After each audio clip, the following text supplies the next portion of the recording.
Good morning, everyone. Aloha, Hare Krishna. I wanted to just go live this morning and I don't know, just maybe share some thoughts. Um, Yesterday, I found out some news that I lost a friend who was living in Hawaii recently. In the last couple years, I did not know if if we lost him in a fire. Turns out it was due to other circumstances, unfortunately. And I guess fortunately it wasn't the fire. So give my love and my blessings, my prayers out to our brother Gavin, to his eternal spirit soul, our old bandmate, our old drummer from Element 37. I just send my love, my condolences out to his family, to his parents here in Albuquerque, and to all his family, to all his friends. May God bless us all. And so, with that being said, yesterday I was pretty much mourning all day, and at the same time, I've been watching what's been going on with Lahaina and Maui and the island of Hawaii, and it's just very concerning. Good morning, Nectar Collector. For some, I see your comment says Hawaii isn't gone. For some, it is. Hawaii is gone. Their homes, their livelihoods, their places of worship, their sacred banyan trees, all these different things have been devastated and taken. Now, I understand that the island is not gone, but the entire livelihood of many individuals is completely gone and wiped out. They have no homes. They have no jobs to go to. It's gone to them. And yes, it's not been wiped out off the map. It's not been taken, in that way. It will survive, and it will thrive. And so that's kind of why I came here, is to talk about what do we need to do now. Hawaii is gone. Now what? Your homes are gone. Your livelihood, your work is gone. Now what? Now what do we do? For me personally, I like to try to always just stay in connection to Creator, to the greater source, to the Great Spirit, to God, and to always have that divine connection, and to always know that no matter what, even if the entire island was completely obliterated and gone, wiped off the map, that still we would still be in that connection with Creator, with God. So for me, that's where I always go. I always feel we need to always have that connection, and knowing that we have that true faith in being able to pray for that strength from God, to pray for that endurance, to be able to last long right now in these trying times, to pray that you can create your 4 stages of suffering and alter them and change them into beautiful blessings. So right now, this is one of the 4 stages of suffering that we're going through. We all go through birth, dis-ease, old age, and then what we call being unalive. And I'm trying not to get censored here in any way. And so we all go through those 4 stages of suffering. And right now, this is the stage of dis-ease, diseasement. That there is a lot of individuals who are uneasy right now, uncomfortable, have been forced into an uncomfortable situation. And what do we do now? You know, a lot of individuals lost hope, lost faith in the local government and authority there. They lost faith in the emergency system not alerting the entire island. You know, with such a vast alert system, a military system that is set up and ready for so much, and it didn't go off.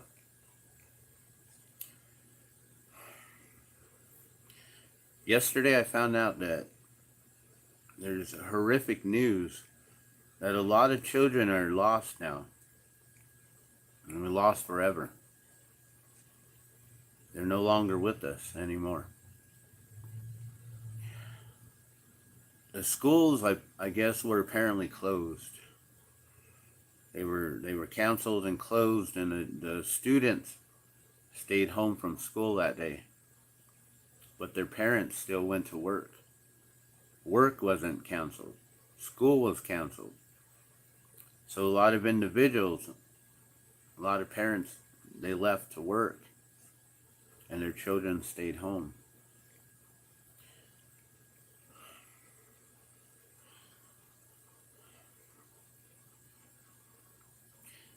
I can't even fathom what they went through by themselves.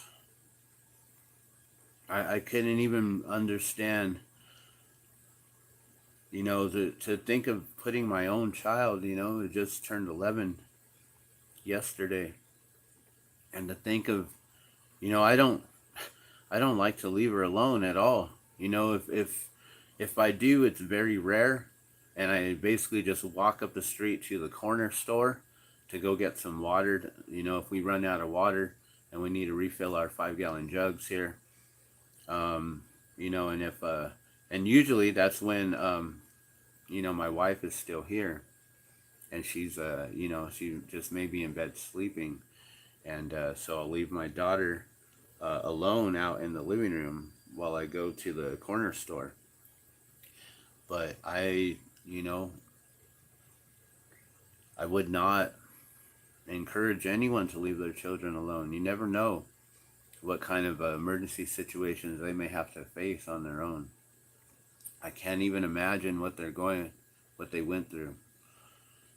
You know, there were some individuals that we've seen, families and their children, pets even, out in the ocean, and they were able to drive out, luckily to drive through all the fires, and they were able to make it and to survive. And you know, hearing that there's stories of getting to the beach and running to the ocean for cover as the fires are engulfing around them, and the fire and the vehicles that they just arrived in are starting to catch and set fire and start to ignite and explode right there, and people are running away from the explosions into the ocean, as apparently the fires were coming from both sides, while they were in like a little cove right there, and they had to stay close because that was the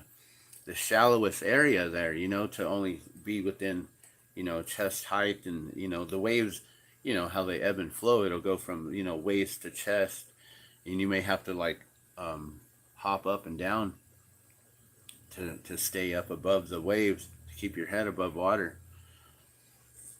I can't even imagine what they went through. And so, you know, we've been praying for the souls of the children that were lost tragically. It's so sad to know that they were left at home and they had nowhere to go. They had no one there to help them and to fend for them.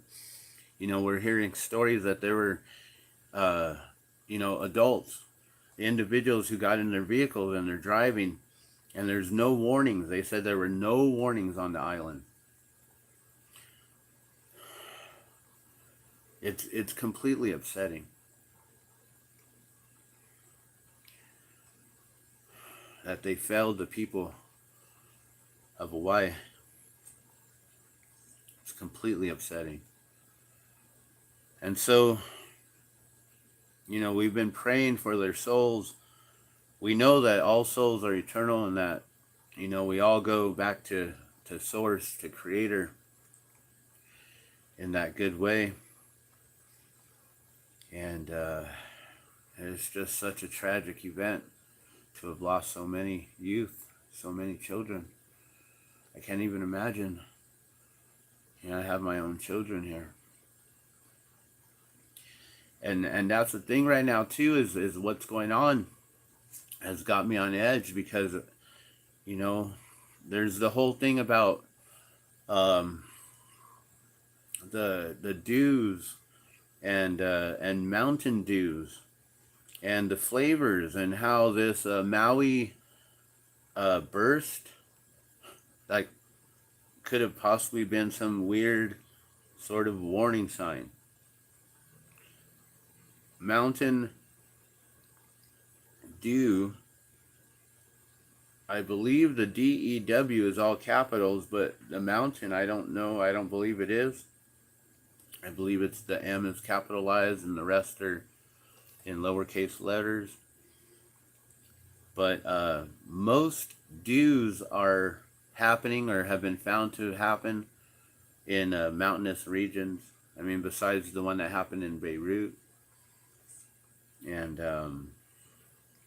I have video up on my channel here that shows the invisible beam that went through the clouds there, right at it was the impact in Beirut. So these dews have been being used for a long time. Yesterday when I went live, we shared, went live and did a simple search on invisible laser drone strike or something like that, because we were looking for a video where they did like, it was either 7 out of 7 100% accuracy, or 9 out of 9 100% accuracy, that they were shooting a drone out of the sky, a little drone. And then we came across a video yesterday that showed the information from Boeing, and how they're boasting, they're all hyping it up, this new technology that they have, and how it's going to be so much more affordable than the live ammunition and artillery and ammo that we're using currently today, in different airplanes, tanks, aircrafts, warships, any things like that. That now with this laser technology that they have, Lockheed Martin, Boeing, they've all come together to share this with our military. And I don't remember if it was the Army, but I believe that they were marketing and promoting that all the other military establishments, like the Navy and the I believe it was the Air Force. So then they're saying that the Army and the Navy should also get behind this new technology and start to invest in it through Lockheed Martin and through Boeing. So we showed that these dews are real and what they're capable of, and how they can track from a kilometer away, 1 kilometer away. I believe they could track a 80 millimeter projectile. 80 millimeters ain't that big. As a glass artist, I know that 1 inch tubing is 25.4 millimeter. So, 50 millimeter tubing is roughly 2 inches. So when you're talking about 80 millimeter, You know, 3 millimeter, that's only close to 75, or 3 inches. You're only talking about 75 millimeter, and they're saying they can take out a projectile that's 80 millimeters, so less than 4 inches, guys. You know, like really small, a little tiny projectile that they can take out with 100% accuracy.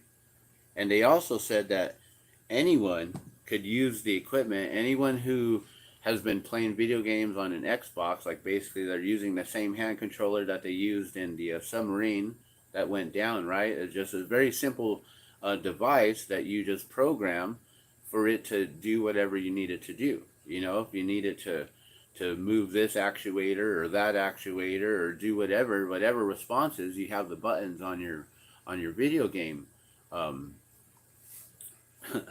controller. And so they said that it's very simple, that anyone can be trained to use it, because you pretty much just lock on to target, right? You follow a target, you know, you got your toggle, right? You lock on to target, boom, lock on, and then fire. It's like that simple. And it's as quick as the speed of light. So you don't see it coming. You don't hear it coming either.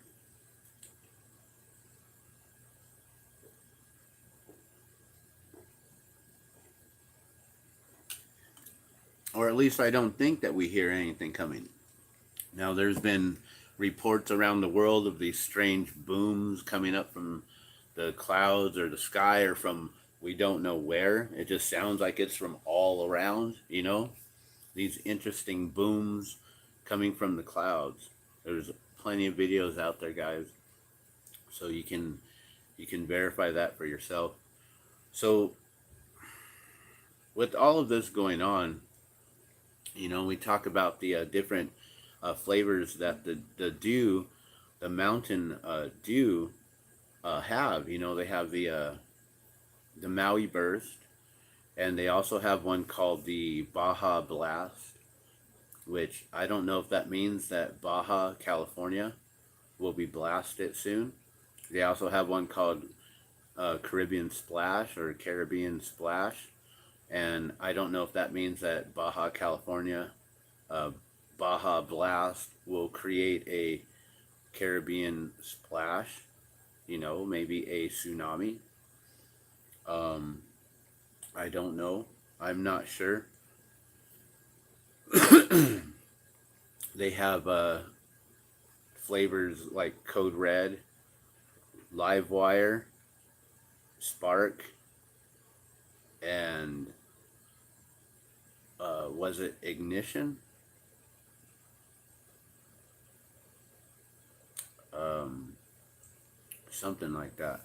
So I don't know. I've just been looking at these different things because of someone mentioned the whole Maui Burst, and so I was like, well, what are their other flavors? And then it dawned on me, like, is that, like, you know, they got these flavors with the names like Code Red and Live Wire, and what's the other one? Summer Freeze. You know, like, are we gonna have a crazy, like we already did have an Arctic cold front that got pushed down, and a lot of individuals were freezing during the summer recently. Like, I don't know if you guys remember this, and a lot of people were going through this extreme weather changes and patterns right now, which is what happened out there in Hawaii, and that there was a hurricane, but no hurricane warnings.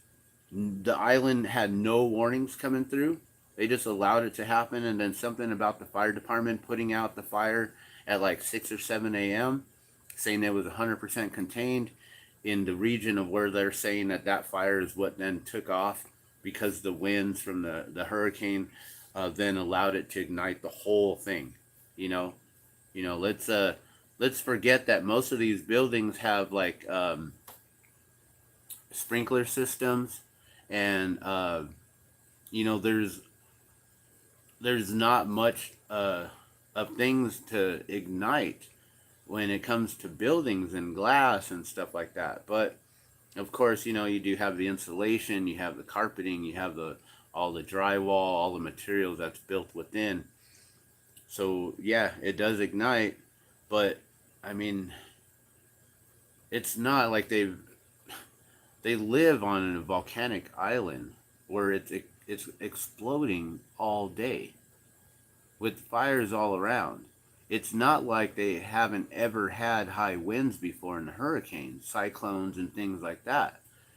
They've never had this sort of situation where just fires just popped up all over spontaneously and took out the entire west coast, all of Lahaina. I believe what I heard is 0% homes and structures are okay. 0% are okay. Like all of them are destroyed. 100% destroyed. All of them. No homes, no buildings left standing. And I mean, yeah, there are structures, there are boxes that are empty and vacant now with, if they had second, third floors, well, their floors all collapse within. All it is just a structure now that they're going to have to bring down. And all these construction companies are coming in, and I already said yesterday in the video, before I even knew, I was already saying how Bezos is coming in, and Oprah's going to be coming in, and Zuckerberg is going to come in, and Gates is going to come in, and FEMA is going to come in, and BlackRock's going to come in, and all these individuals and all these entities are going to come in to help, right? So $100 million, bam. Bezos is a billionaire. He could have done a whole lot more. But he's just going to do a little bit now, and he'll probably maybe do a little bit more. He's going to secure himself some really good, high-priced property there. Oprah just came in and bought out 1,000 acres, right? She's like the largest landowner of Hawaii now. She owns like how much land there in Oahu and where else? I forget where else. Kula, I'm not sure, but she owns 1,000 acres, and apparently none of it was harmed. So I erroneously said that it all burnt down yesterday. I heard wrong. None of it burnt down. The 1,000 acres that she purchased is completely fine. Bezos' property is fine. Zuckerberg's property is fine. All the celebrities' property is fine. That's kind of interesting. Except I haven't heard if Willie Nelson's property is okay. And I don't know if Jigad Guru and the temples are okay. I do believe that they're set up in Maui. I do believe so, but I'm not sure. Tulsi Gabbard just landed, I believe, this morning, unless that video was one from yesterday that I just watched this morning. And so she's there. She did an interview with Fox News. That might be here on the playlist. So I have a playlist behind me that's Hawaii Fire. Or no, it's called Maui Fire. Maui Fires. And so there's a lot of videos there that'll just show what's going on and what people have been through. Now, yesterday I explained if I was there, which I can't go. I can't leave my family behind. My wife is disabled, so a lot of people already in the comment section, they're like, you go fight. And it's like the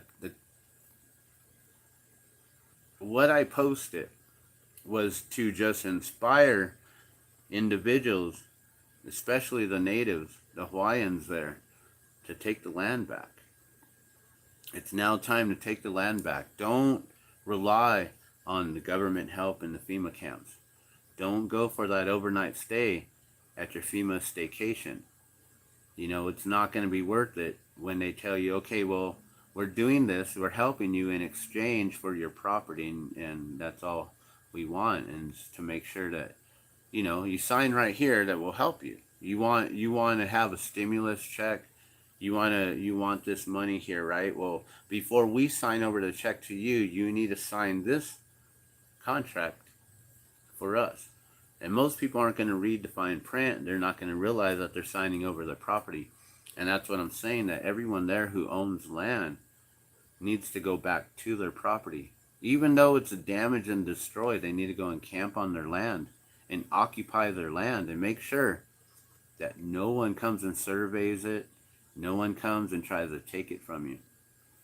And so that's what I've been saying is the islanders, the natives there, the people of Hawaii, they know how to live off the land, but there's all the vegetation's been destroyed, you know. But there's still fish in the ocean. There's still seafood in the ocean. There's still food, seafood. There might be coconuts. Maybe the coconuts are still okay if they've been through the fire. Maybe cooked coconut meat is still okay to eat. Maybe it's delicious. I don't know. I've had dehydrated toasted coconut in little packages, but you know, it would be different if you cooked it over the fire or something like that. So, you know, in the video yesterday, I was explaining how I would procure water. I would go get food. I would make sure, of course, gather the family, then gather the people who are going to help you to help your family and help all their family and help everyone there, and gather this community here. There's going to be other people who got all kinds of different hubs, I guess, is what they're calling them now, because they don't have villages, they don't have communities, they got these hubs. So, and the other thing is that the government is not allowing people to come in and out with supplies. So people are like blocked off from each other. You know, even all the other islands are not able to really get anything to them. I did hear that there was an airdrop that did happen and supplies did make it to some people who are stranded out there. But why are they blocking the roads? If it's for safety, if it's because of the power lines down, then I can understand that. But still, people understand power lines. And if they're willing to help and they're willing to accept that risk to go and help their brothers and sisters out who have been blocked off from the other parts of the island, they should be allowed to do so. They should have the power of free will that God gave them to go and help their brothers and their sisters. All the other islands are trying to send them water, trying to send them food, trying to send them supplies, and they can't. And even what I heard is like the help coming from FEMA and the help coming from all the local authorities and agencies are still getting blocked off from the people that need it right away. The medicines, the people that need it, you know. So I'm getting comments already on you go and fight. Well, I'm here fighting with you and fighting for you guys in this way. You know, it's like the same thing. I couldn't be at Standing Rock, but we shared this information out. We tried to help in any way that we possibly could with any knowledge that we could share. So my knowledge to you is to just go gather your people, gather your tribe, your hub, and go fish right now. Go get your food, procure your food, and make sure you're procuring your water. Now, I shared how I would find some sort of plastic somewhere. I know that there are tarps somewhere. There's still boats out on the ocean that weren't affected, that have been abandoned. There's supplies on those boats. There's plastic somewhere. A plastic bag, a grocery bag, something like that. If there's any sort of vegetation that's non-poisonous, you know, you can use your bag and just put it directly over that plant. You don't even have to kill the plant, strip the leaves off or whatever. You just get that bag, put it over the plant, secure it, tie it, let it stay. If you put a rock in there, it'll help to bring it over a little bit. So like make the tree bend, right? Well, it's got the whole baggie over it. And all of the moisture, all of the water will get evaporated into that bag from the heat of the sun, and then you'll have clean drinking water. It might taste weird, it might taste like the plant that it's coming from, but it'll help you survive. Another way is using that plastic on the floor, digging a hole in the beach near the water source. Yes, it's salt water, but you dig a hole, you get yourself some sort of a container, a coconut, something. You put that in the center of the bottom of the hole. You make your hole big and deep enough, or at least as big as what your plastic is. If you got a little tiny plastic, well, you're going to have to just bear with it and do as little as you can. But if you put a cup in the center of that hole, right? You dig a hole, you put a cup in the center, you put your plastic on the earth that's above and around that hole, right? You put some rocks in all the four corners of that plastic, and then you seal it off with the sand from the beach, right? You seal it off and you let that sun penetrate in. It's going to evaporate the moisture from the sand up onto the plastic. Now all you need is a little tiny rock, a pebble, a seashell, something. You put that right in the center of that plastic. You put it right in the center, and that'll allow for the plastic to create like this kind of like a concave or like an apex right in the center there, where the water will then all just condensate and then start to drip right to that point and drip right down into your coconut, your cup, whatever collector. Make sure it doesn't have a hole. Make sure you have a really good collector. If you can find a long tube, you could actually run that tube into the cup and then through the side of the bag and then somehow seal it off. You know, you might be able to just find a stick and stick it in there, or a thin, skinny rock, stick it in there. You know, bend the tube and clamp it somehow. You can then just use that as a drinking straw without having to open it up, lose all that moisture and everything, and take it off and open it up. If you can figure out a way to where you could just keep it going, you can have water. So there's two ways right there. Taking water from vegetation that's still live, still there. And even if it doesn't have any leaves, you might still be able to get some of that moisture from the branches that's still surviving there, because the roots are still in the ground and the roots are still trying to absorb if they're not completely unalive anymore. And so the roots are probably still sucking up the moisture and trying to bring it up to where the leaves would be. So you could probably still procure some moisture from the branches if they don't have leaves. I don't know. I've never tried that. But I have done the experiment with, while I'm doing yard work, raking up lawn, raking up grass, raking up leaves, and putting it in a clear plastic bag. And the clear bags are the really important ones.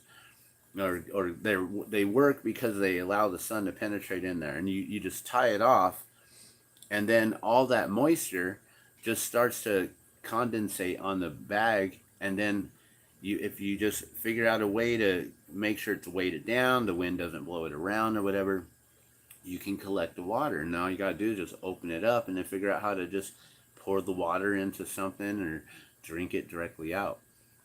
You may want to also still boil it for any sort of like parasites and things like that. But, you know, in survival mode, you know, some people have even survived in the ocean by drinking the water, taking tiny sips a little bit at a time. So it's going to be a lot of salt on your body, but you can do it. I mean, people do, it's gross, but they do urinology where they drink their own, they drink their own, you know, urinology. You can understand what that is.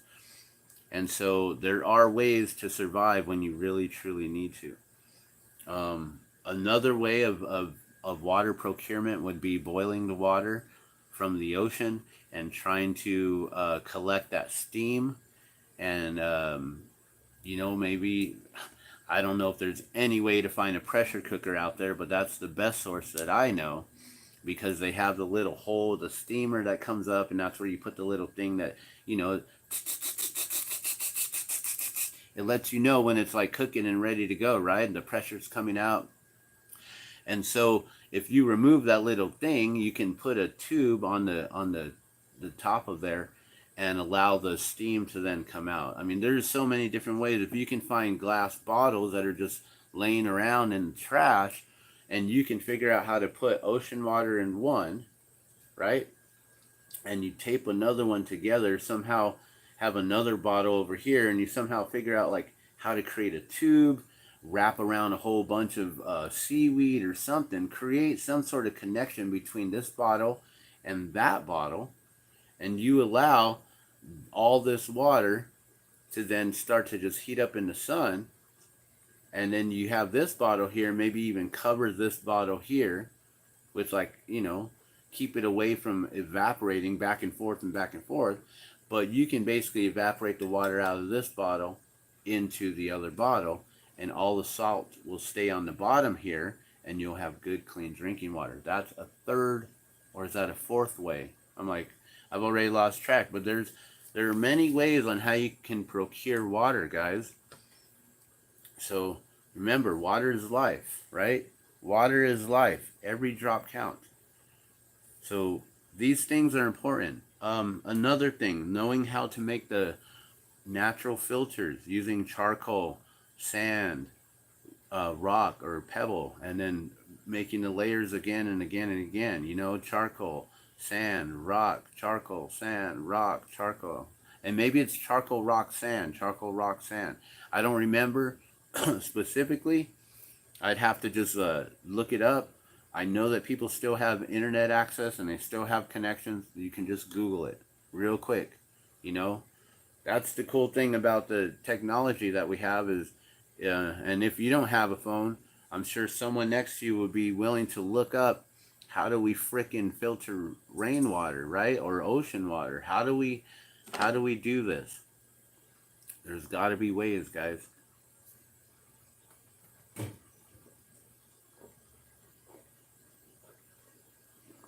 You know, if you're really careful, you can boil water in jars. You just can't put this jar directly into the flame or it might boom. So you may want to like put it close to the fire. You know, fire's here, and you put it near the fire, let it warm up, let it acclimate to the heat, and slowly bring it a little closer, and then eventually just put it directly in the fire. And you're going to get this water to boil, and it's definitely going to boil out into the other container. There are ways to make it happen, guys. But yeah, there is food in the ocean. There's seafood. There's water. Water's all around the island. But it's salt water. So you have to desalinate, or you got to figure out how to filter it through and how to make it happen. So those are several ways. I personally, if I was there, I would be doing all I can. You know, people who follow me when I was at Camp Two Dogs and we were living off the grid, they know that I know how to create self-sustainability and how to make things work with the bare minimums, with little to nil, like nothings, right? And make it work. You know, figure out how to build a solar oven. You know, if you can't cook in other ways, like figure out something. You know, like there are things that you can do in order to survive. I've never been in these situations though where it's like dire need, like it's survival of the fittest. It's do or you are unalive, right? And so I've never been in that sort of situation. For me, being up on living off grid with with nothing really, and just like trying to live off of what we had and what we could bring in. So we had to go and get supply all the time, get water and bring it in. You know, we didn't have enough rainwater to collect all the time, so we had to bring water in, good water. We had to figure out these things. And if we didn't have it, like right now, I have filters on hand. I've got my they're I think Aqua Crest filters. They look like the Berkey filters, and we've got those ready to go with a stainless steel little trash can, basically, that I can drill holes into. We'll put the filters in there, and we'll be ready to filter rainwater. That simple. But there's also the 55-gallon barrel outside that I can then use that rainwater, and we can also turn that into a natural filter system. Like I said, doing the lasagna, the biochar. So there's a lot of charcoal out there. Everything burnt right now, guys. And a lot of that stuff that's still smoldering, if you can then put water on it right away and douse it, it somehow turns into a crystalline form that turns it to biochar, which you can then, well, you can use it if you eat poison, so it's good for that and helping with removing things, removing toxins and things, but you use it for your filters. The biochar helps to remove all these toxins and all this stuff. That's why we use it in filtration systems. So, if you don't know what biochar is, hopefully you can Google that on the island. I don't really know what else I can share today. My mind has been on Hawaii all morning. Like I said, my friend, I just found out he passed away yesterday, and I'm still just thinking about Hawaii. And when he passed, though, I thought it was because of the fires, because he was out there. But I don't know if he was on that island specifically. I just know he was out there in Hawaii somewhere. For all I know, he could have been on Oahu, or he could have been elsewhere. I'm not sure. All I know is I feel really bad for those children who were left behind to fend for themselves. And I'm sure that their parents are just devastated. Like how could you have even imagined this to occur?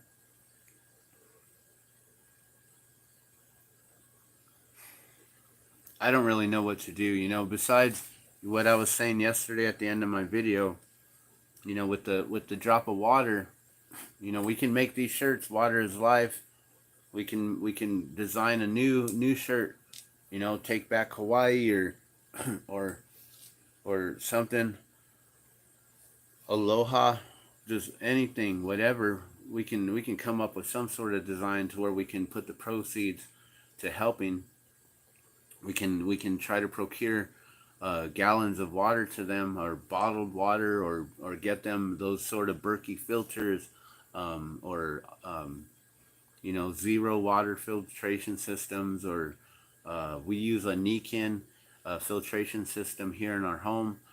There are many different filters, and if we can get a hold of companies, and maybe they can sponsor us, or maybe they'd be willing to give us a half price deals, or maybe we could purchase whatever we purchase, $10,000, $50,000 worth of filters. Maybe they'd match that and donate $10,000 or $50,000 worth of filters on their behalf to help.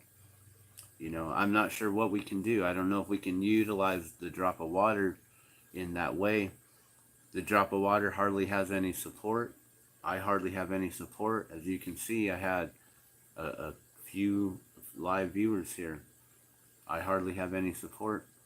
I hardly have any subscribers. So all these messages that are extremely important, and all this information on how to help, it's not going to get out unless you share, unless you hit that like button, unless you subscribe and help out my algorithms. Because until that happens, I'm just a billboard in the desert. My billboard is not in Vegas. My billboard's not seen in New York. It's not right there, a marquee just booming in the middle of the big what do you call that? Times Square. There's a difference. And so right now, I'm out here in the middle of nowhere, and until people can start sharing me out, start liking all my videos, subscribing to it all, joining me here, interacting, commenting, until that happens, this information will be lost. So I need your help. I need your support. And then when that happens, then we can utilize the drop of water. You can utilize me, the drop of water, and whatever I can do, whatever expertise and knowledge, any sort of merchandising, anything that I can create and make in with my own bare hands. I don't have a manufacturing factory. It's just me. But whatever I can do, I'm willing to help. We can put 30% of proceeds, for every $10 water drop that we sell, we can put $3 to making sure we're procuring a few gallons of clean drinking water for individuals in Lahaina and Maui, and wherever else that may be needed there. I don't really know what we need to do. I know there's a lot of individuals who have pets. Pets are lost. Animals don't have any food. All the wildlife is gone. so they won't be able to, like, I don't know if Hawaii is even known for having um, like varmints and gophers and things like that for dogs to go and hunt, and cats. You know, maybe cats can find birds, and they can find fish. Like, maybe then maybe they don't fish for themselves. We'd have to fish for the cats, but they could catch their own birds. You know, the cycle of life, nature's cycle there. So the birds will still come in, I guess. Maybe. I mean, why would they? There's no, if there's no bugs and grubs and worms for them to eat, why would they? If all of the food waste that they usually came to eat from the trash cans and things were all charred and burnt down, why would any birds come to the island right now? I mean, maybe on one side. So yeah, I don't know about any feral cats or any like stray cats or people's pets being out there and how they're gonna be able to fend for themselves, or dogs. You know, I don't know. I just think that maybe if we can just get help and we can somehow blow me up, I am willing to utilize the drop of water and whatever I can make to put the proceeds to getting clean drinking water to the people out there. That's what I'm all about. You know, water's life, and every drop counts. We're all drops of water in this vast ocean of life. Water connects us in that sacred way. Water is a memory keeper, and water is what's within the cells that forms life. And within these cells, the sacred waters is the memory keepers that remembers what your grandparents were and how you're going to be when you're created, what your nose structure is going to look like, your eyebrows, your eyes, your skin color, your hair, your facial hair or non-facial hair, your stature, how you're going to look, your genes. It's what we're all created from, is the memory of the water, the cellular water from within the nucleus. And so these sacred waters, it's what connects us all. Water is life. Every drop counts. We are all drops of water in this vast ocean of life. And when you put good love and good vibration and intention into water, it holds that memory of good love and vibration and intention. Dr. Emoto has proven this through his water studies, with taking photos of the molecular structure of the water drop, and doing experiments with putting good love, vibration, and intentions into it, and then doing the opposite as well, and showing that, you know, people have done those experiments with white rice, and how the white rice that's been loved stays white, but the one that's not been loved and shown more opposite intentions, that goes black and moldy really quick right away. Our love, our intention will help in these times, connecting each other, connecting us all together in this way. Ohana, we're all family, we're all connected in that way. And so I just, if you guys help me, I'll make sure to help them.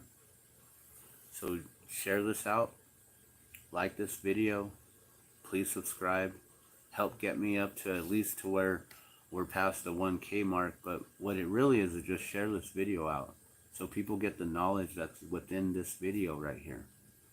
I don't even care if you like it. I actually don't care if you subscribe. Just get the video out. Teach people that they need to get the fish. There's seafood out there people can eat. And there's water all around the island. And there's ways to desalinate it, and there's ways to make it drinkable. Share my video out so we can help these people.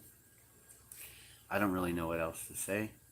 I don't know what else to share besides knowing that we are all connected through Creator. Know that your soul's already eternal. Eternal. That means you live forever. The bodies here within this vessel are temporary. These lives here are temporary. That fire proves that all things, all material possessions can be wiped away and destroyed in a matter of moments. It's all temporary. Sometimes we lose our children. I've lost a child. It's the worst thing to go through. So even our children are temporary. Our relationships, our connections with our family members and our friends are all temporary. But the connection with the Creator, with God, it's eternal. Your eternal spirit soul lives on forever. Remember that. Stay connected to your spirituality. Don't get lost with all of this monetary and financial woes, all of this dis-ease, the distress that everyone's going through. Keep your faith in God and know that all will be okay. Everything will be okay. I promise you that, my brothers and sisters.